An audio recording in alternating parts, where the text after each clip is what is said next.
तो आज हम डिस्कस करने वाले हैं इंट्रायूटेराइन कॉन्ट्रासेप्टिव डिवाइसेस, जिसको हम आईयूसीडीज बोलते हैं। ये बहुत ही इम्पॉर्टेंट टॉपिक है गायनेकोलॉजी का, जो फ्रिक्वेंटली पूछता ही है 10 और 20 मार्क्स के लिए। Intrauterine contraceptive devices has been world wide use, मतलब पूरी दुनिया भर में आईयूसीडीज यूज की जाती है। इंट्रायूटेराइन मतलब जो यूटेरस के अंदर यूज होते हैं उनको इंट्रायूटेराइन बोलते हैं। It is safe, effective and reversible method of contraception. IUCDs are very safe, effective and reversible method. मतलब हम इसको रिमूव कर सकते हैं, रिप्लेस कर सकते हैं अगर हमको फर्टिलिटी चाहिए तो, ऑफ कॉन्ट्रासेप्शन, या हमको कोई मतलब प्रॉब्लम हो रही है तो हम इसको रिमूव कर सकते हैं। एग्जाम्पल है इसका copper T.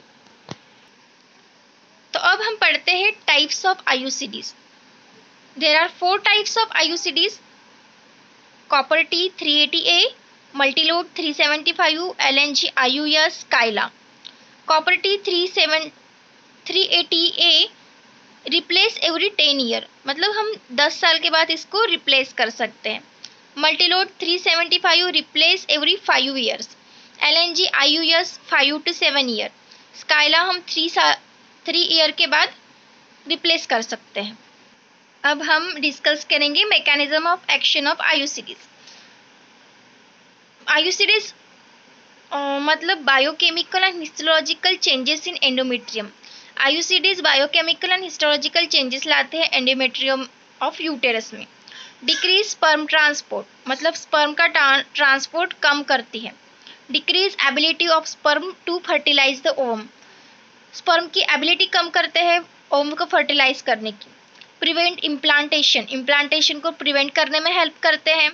Decrease sperm motility, sperm की मोटिलिटी डिक्रीज करते हैं। Serum prostaglandin level decrease, serum prostaglandin level को कम करता है। कॉन्ट्राइंडिकेशंस फॉर इंसर्शन ऑफ आईयूसीडीज, मतलब हम आईयूसीडी कब इंसर्ट नहीं कर सकते। पहला तो है प्रेगनेंसी और सस्पेक्टेड प्रेगनेंसी, अगर फीमेल को प्रेगनेंसी है या सस्पेक्टेड है प्रेगनेंसी के लिए तो आईयूसीडीज यूज नहीं करनी चाहिए। इन अनडायग्नोज्ड जेनाइटल ट्रैक्ट ब्लीडिंग, अगर जेनाइटल ट्रैक्ट में ब्लीडिंग हो रही है तो भी आईयूसीडीज इंसर्ट नहीं करने चाहिए। एक्टिव पेल्विक इन्फेक्शन, अगर पेल्विक इन्फेक्शन है तो भी। यूटेराइन फाइब्रॉइड, अगर यूटेरस में फाइब्रॉइड है तो आईयूसीडीज अवॉइड करनी चाहिए। Sexually transmitted diseases like HIV, hepatitis, gonorrhoea, तो आईयूसीडीज इंसर्ट नहीं करने चाहिए, अवॉइड करना चाहिए। इन्फेक्टेड अबॉर्शन, अगर इन्फेक्टेड अबॉर्शन हुआ है फीमेल का तो भी आईयूसीडीज इंसर्ट नहीं करनी चाहिए। एंडोमेट्रियोसिस, यूटेराइन मालफॉर्मेशन है तो भी आईयूसीडी मतलब कॉन्ट्रा इंडिकेटेड है। टाइम ऑफ इंसर्शन, मतलब हम आईयूसीडीज कब इंसर्ट करेंगे। 2 to 3 days after the period is over, मतलब पीरियड्स के मतलब मेंस्ट्रुअल साइकिल के 2 to 3 days बाद हम आईयूसीडीज इंसर्ट कर सकते हैं। पोस्ट अबॉर्टल, मतलब अबॉर्शन के बाद। इमरजेंसी कॉन्ट्रासेप्शन, अगर हमको इमरजेंसी कॉन्ट्रासेप्शन चाहिए तो भी हम इंसर्ट कर सकते हैं। पोस्ट प्लासेंटर और after delivery within 10 minutes, मतलब नॉर्मल, अगर नॉर्मल डिलीवरी हुई है तो within 10 minutes of placenta removal of normal delivery. Intracaesarean, मतलब सिजेरियन सेक्शन के दौरान हम आईयूसीडीज इंसर्ट कर सकते हैं। With in 48 hours after delivery, delivery के 48 आवर्स में ही हमको आईयूसीडीज इंसर्ट करनी है। एडवांटेजेस ऑफ आईयूसीडीज, तो एडवांटेजेस क्या क्या है आईयूसीडीज की, तो it is safe and highly effective. IUCDs are safe and highly effective. Immediate action, immediate action करता है। लॉन्ग टर्म प्रोटेक्शन, मतलब इसका मतलब पीरियड्स ही रहता है, periods of action 3 year, 5 year, 7 year, मतलब ये लॉन्ग टर्म प्रोटेक्शन के लिए यूज होता है। Immediate return to fertility after removal, मतलब अगर हम डिवाइस को रिमूव करेंगे तो फर्टिलिटी एज यूजुअल जैसे पहले थी वैसे ही रिटर्न होती है।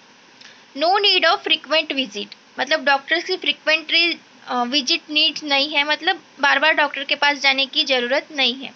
हाई कंटिन्यूएशन रेट, मतलब बहुत ही ज़्यादा यूज़ होता है। यूजर सेटिस्फेक्शन रेट, यूजर्स भी बहुत सेटिस्फाई है आईयूसीडी से। कॉम्प्लिकेशंस ऑफ आईयूसीडी, मतलब क्या प्रॉब्लम आ सकती है आईयूसीडीज के इंसर्शन के बाद। Cramp like pain, syncopal attack, partial और complete perforation of uterus, abnormal menstrual bleeding, PID, spontaneous expulsion of IUCD. मतलब फीमेल को क्रैम्प लाइक पेन हो सकता है एब्डोमेन में, लेग्स में। सिंकोपल अटैक मतलब चक्कर आ सकता है, बेहोश हो सकती है। पार्शियल और कंप्लीट परफोरेशन ऑफ यूटेरस, मतलब यूटेरस में परफोरेशन हो सकता है। एबनॉर्मल मेंस्ट्रुअल ब्लीडिंग हो सकती है, हैवी या स्कैंटी या फ्रीक्वेंटली ब्लीडिंग हो सकती है। पीआईडी, पेल्विक इन्फ्लामेटरी डिसीज हो सकता है। स्पॉन्टेनियस एक्सपल्जन ऑफ आईयूसीडीज, मतलब आईयूसीडीज अपने आप एक्सपल्जन मतलब बाहर निकल सकती है। तो फिर क्या क्या इंडिकेशन है आईयूसीडीज को रिमूव करने की, मतलब निकालने की। परसिस्टेंट एक्सेसिव रेगुलर और इरेगुलर यूटेराइन ब्लीडिंग, अगर बहुत ही ज़्यादा रेगुलर और इरेगुलर ब्लीडिंग है तो हमको आईयूसीडीज रिमूव करना चाहिए। परफोरेशन ऑफ यूटेरस, मतलब अगर यूटेरस में परफोरेशन हुआ है तो आईयूसीडीज रिमूव करने चाहिए। मिस थ्रेड, अगर कॉपर टी का थ्रेड मिस हो गया है तो हमको आईयूसीडीज रिमूव करनी चाहिए। वुमन डिजायर्स बेबी, अगर वुमन्स को बेबी चाहिए तो आईयूसीडी हम रिमूव कर सकते हैं, जैसे फर्टिलिटी अचीव करने के लिए। 1 ईयर आफ्टर मेनोपॉज, मेनोपॉज के बाद हम इसको रिमूव कर सकते हैं।